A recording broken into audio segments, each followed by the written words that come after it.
One of my teachers once asked, how many years do you think it took me to learn how to speak well in public? And people said, decades. And he said, yes, that's right. What do you think took me all my life to learn? What do you think? Respect. So the answer is to be quiet when it's needed. And in the words of Benjamin Franklin, remember not only to say the right thing in the right place, but far more difficult still, to leave unsaid the wrong thing at the tempting moment. Sometimes not saying things, or not saying harmful or offensive things, is more important than saying the right words. People often have a choice of what to say, and this choice can have significant consequences. And I think the Jewish tradition has one very important message. Words matter. Words can heal or they can harm. And in fact, if you want to achieve change, you need to find different words to speak about the problem.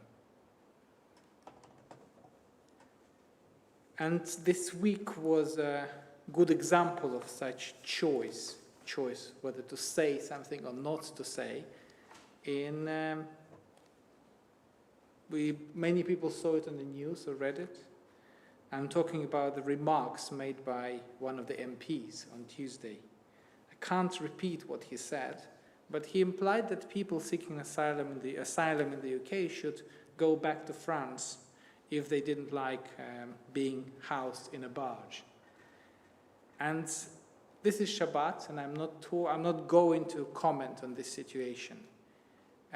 There's already enough criticism towards this person and how the UK treats asylum seekers. I would like to use this as an opportunity to focus on something bigger, something larger. And I think that this week's Torah portion is really good, has a really good insight into the way how we talk about things and the way how we approach an important part of our lives. So this Torah portion is Re'eh, and this is when Moses continues his speech to Israelites. Do you remember that in the beginning Moses couldn't really speak? He had some kind of a speaking difficulty. But at the end, you can't stop him. The entire book of Deuteronomy is the longest speech I've ever heard.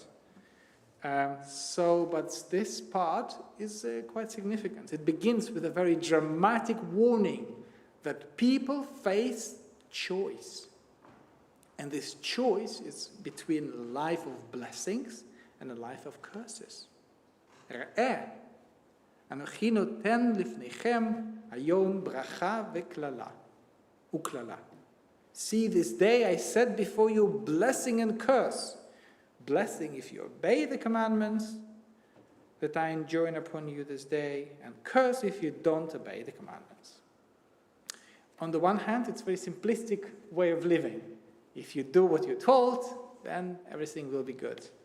And this is why, by the way, many people find it very artificial, not deep enough. But I think we need to read it in the context.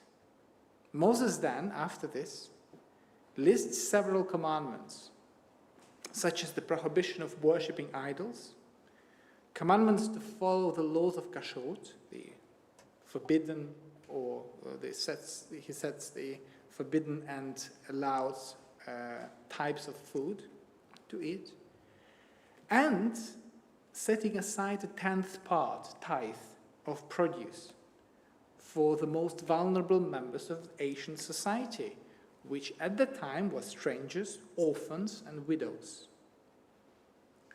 I think that one thing that unites all of us with ancient world is the presence of people who live in poverty and in need of support. It's tempting to dream about the world, the ideal world, without poverty. Still, the collective wisdom of our people explicitly commands us to give charity and look after people living in poverty and those in need. So the 15th century Italian Torah scholar Abarbanel identifies 3 reasons why a person should give tzedakah, should give charity. 1, expressing mercy towards the poor. 2, recognizing the poor as one of your fellow human beings. And 3, sustaining the community. So charity in Hebrew is tzedakah. So if you want to say charity, this is what you say, tzedakah. The Hebrew word tzedakah literally doesn't mean charity. Literally it means justice, fairness, or righteousness. So the concept of charity is slightly different from modern Western understanding. Tzedakah refers to the act of giving for moral reasons rather than spontaneous goodwill.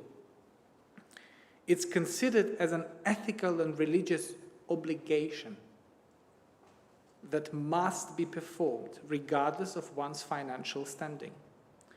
It is mandatory, even for those of limited means. And I think this is the difference. So it doesn't matter, you have to give. It can be very small, but you have to.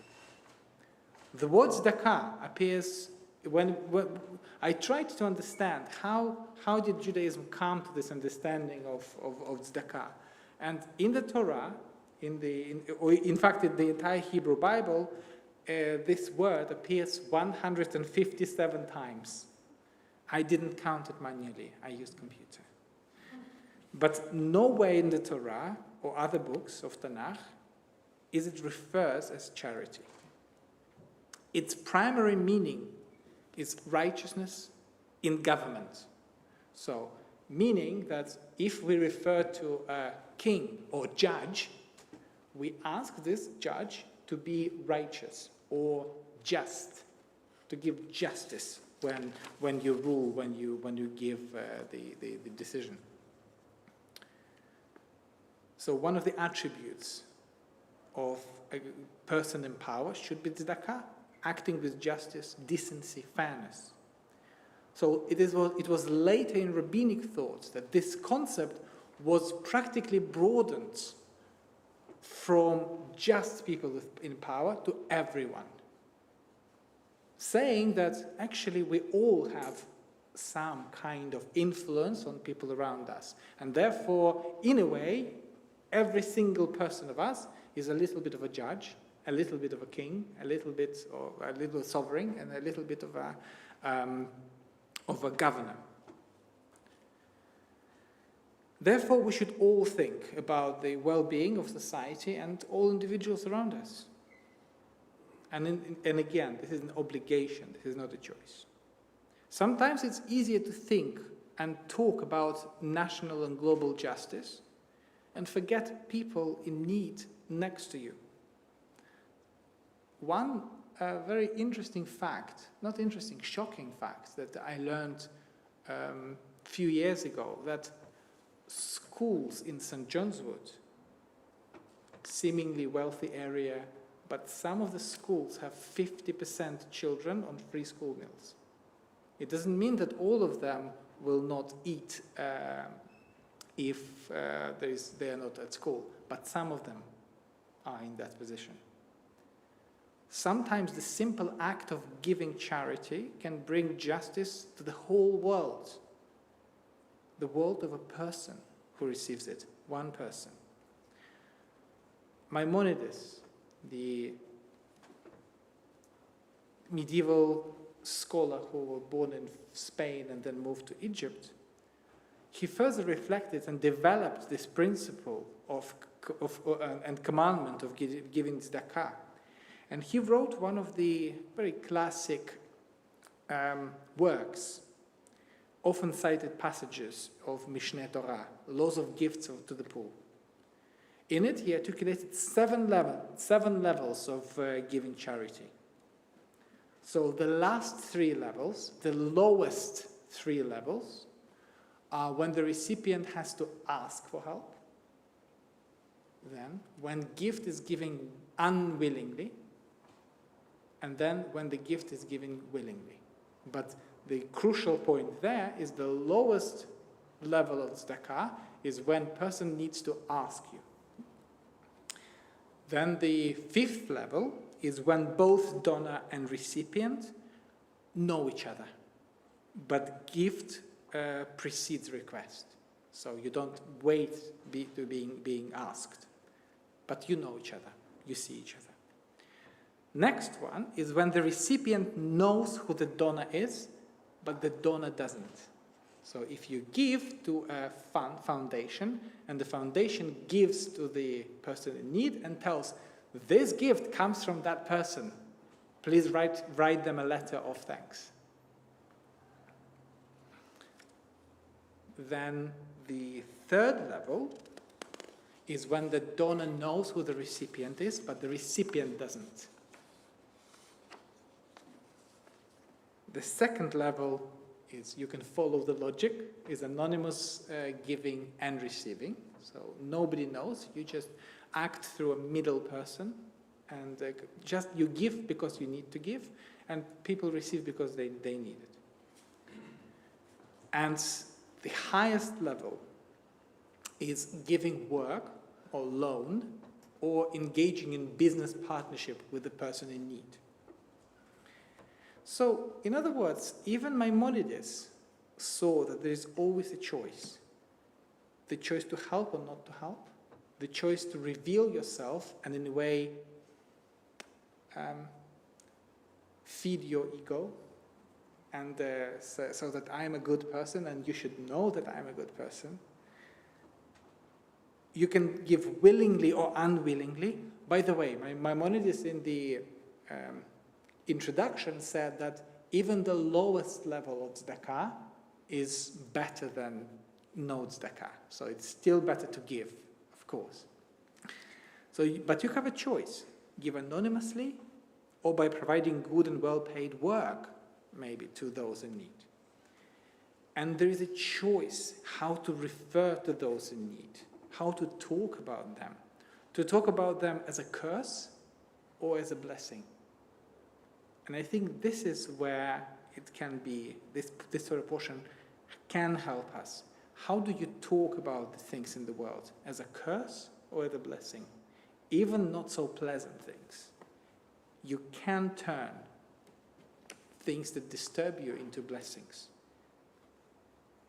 I hope that we will soon live in the society with wisdom and strength to live in the world of blessings, not curses. Trying to help people if we can, and not sending them away.